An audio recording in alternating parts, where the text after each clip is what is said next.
Hello and welcome to Kachwerken, and today we have, excuse me, the MegaPara2, which is the bigger, badder, smarter, nicer, more fiddly version of the MegaPara, which we have demoed previously. This is the new one. So a quick one. The previous one was quite a long demo because we also included in the video, in the demo, like how do you actually use a parametric equalizer. It's not like your most common pedal or piece of gear that people will be playing with. So it was a bit of an instruction of like how do you use and what do you use a parametric equalizer for. So if you don't know, go back to that video. It's in the link in the links below. But this one's just going to be a quick one. So this one is more like a fidget block because you've got 10 times more little switches and fandangos on it. Basically, classic parametric EQ. The addition on the MegaPara2 is that you now also have a high shelf. You can switch it into high shelf mode or low shelf mode, and you also have an input attenuation switch or input level switch to minus 10 decibels, which obviously helps if you've got a bit of a hot signal coming in.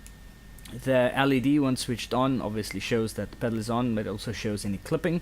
The circuitry, as you can imagine, something that's complicated is a little bit more delicate, so look after it. Don't overdo it with voltages.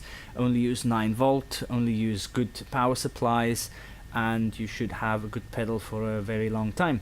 These things are built by SineEffect in hand-built in Glasgow, Scotland, and you can obviously order them directly from SineEffect, which again I'll have some links below. So to quickly go over this, I'm going to put this down and plug it in. I'm assuming the complicated and quite full internals to allow all the circuitry is probably why the power is here at the bottom left. So quickly to go over, you've got these 3 switches on the side. This is to put it shelf mode, normal mode, shelf mode, normal mode, and this is the minus 10 dB pad for the input signal, which I'll leave normal. Been playing around with it, it's no problem. What else? We've got a master volume or level, and then we have the most important bits, which is the frequency range that you select. You've got the gain that you either drop minus 15 or boost minus 15, and then you've got the width. For those who don't know a parametric equalizer, you basically, very quick, you choose your frequency, you then boost or gain that frequency, but with the width of the Q, you can change the amount of frequencies on either side of the selected frequency that you are affecting by your gain. So you've got the kind of classic sharp notch all the way to a wide width of affected frequency. They usually call it the bell or the notch, so bell, notch, whatever. So what we're going to do is we have set it up into the Black Star.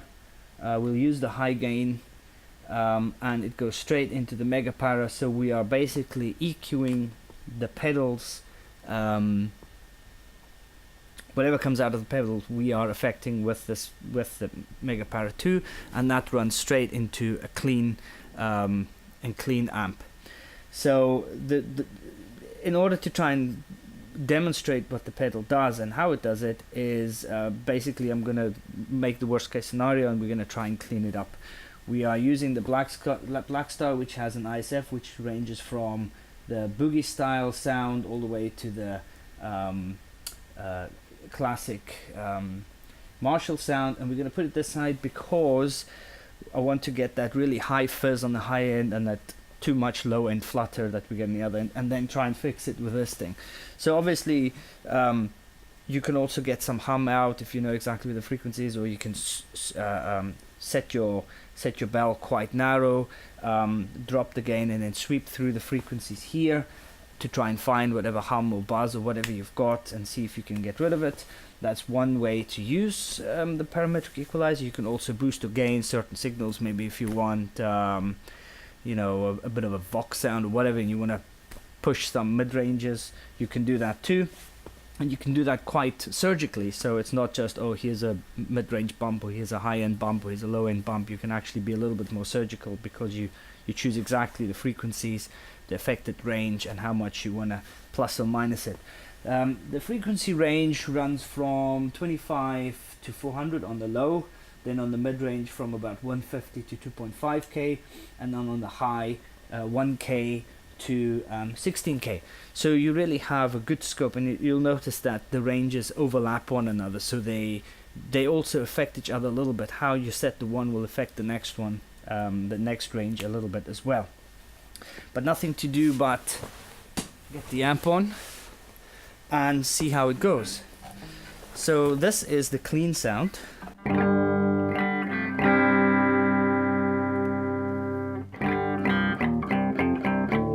What I've done is I've set everything to pretty much, on the amp is pretty much 12 o'clock.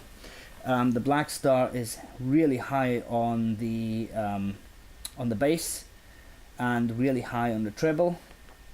And the logic is that we are going to try and clean that up. So I prefer to put the MegaPara on the front end, so that you clean up your signal before it gets into the distortion. In this case, though, this would probably be the normal way of most people will probably put it behind their pedal chain and clean up whatever they want to clean up afterwards. So high gain on.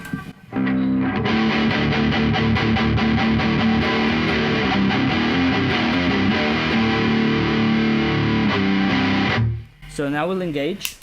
We get a bit of a drop in volume, because you can set back to unity, or by ear back to unity with the level.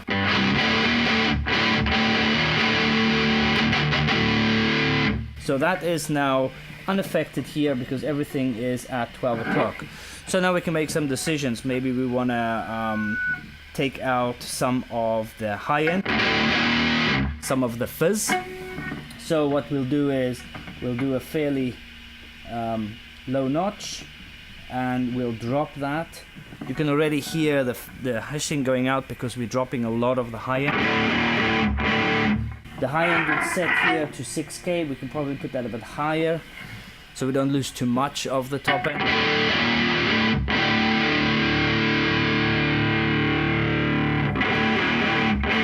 So already we've got a much darker sound. Let's try and get a bit of the bass flutter out. Like tighten that up, so we'll go up to about 150, 200. Drop the gain. Now this is too much taken away. Now most likely all we need to do is just sharpen the notch.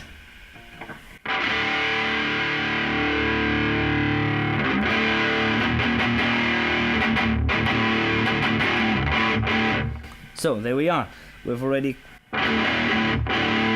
made quite a few changes to the original sound, and now if we want to, we can maybe boost some mid-range, or we can take that nasty 1000k or maybe 2000k out completely. So let's do that actually. Let's go to 1.5, drop it out, and notch it quite.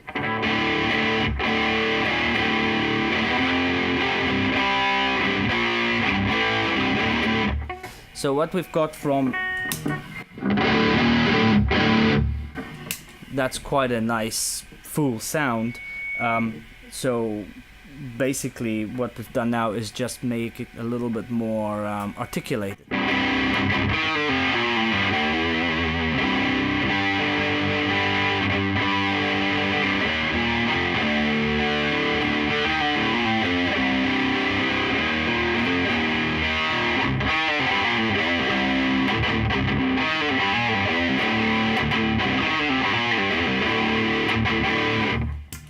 So this is off.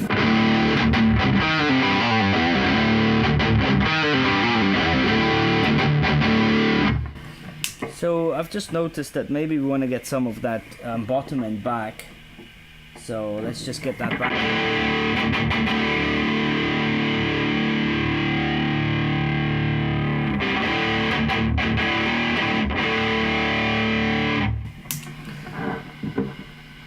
So to get an overall sound, you can obviously now play around with that, but there's a lot of scenarios where you can really use this. Let's say live scenarios where you need to get something to cut through, or when there's a horrible buzz going on and you want to notch that out, to really sculpt your tone at the end.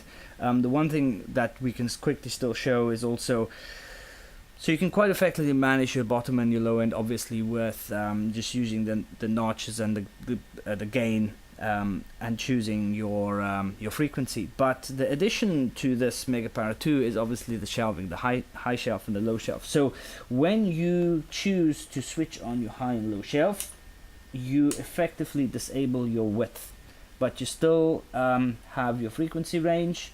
So we are now shelving up to 150 and high shelving up to 10.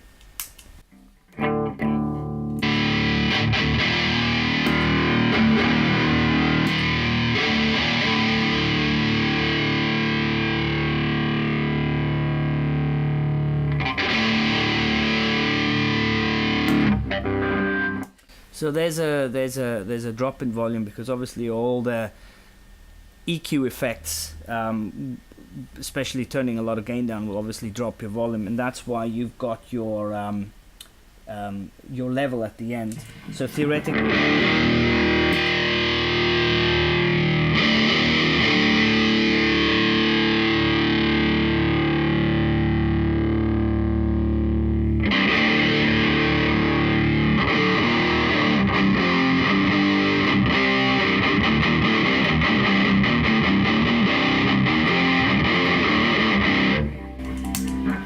so there you are. There's just a very quick demo of the MegaPara2. I hope that helps. Find some more information about parametric equalizers. As you can hear, even with being quite highly driven, it's still a very clean signal that goes through it. The pedal itself doesn't really change the signal itself, except for the obvious kind of EQ settings that you have manipulated. So, hand-built in Scotland, buy it online, a great pedal, very useful tool in many different scenarios, probably also very useful as an outboard or even in a recording studio, not just for guitar but any sort of signal that you need to have a parametric equalizer introduced. So there you go, thank you very much, see you again.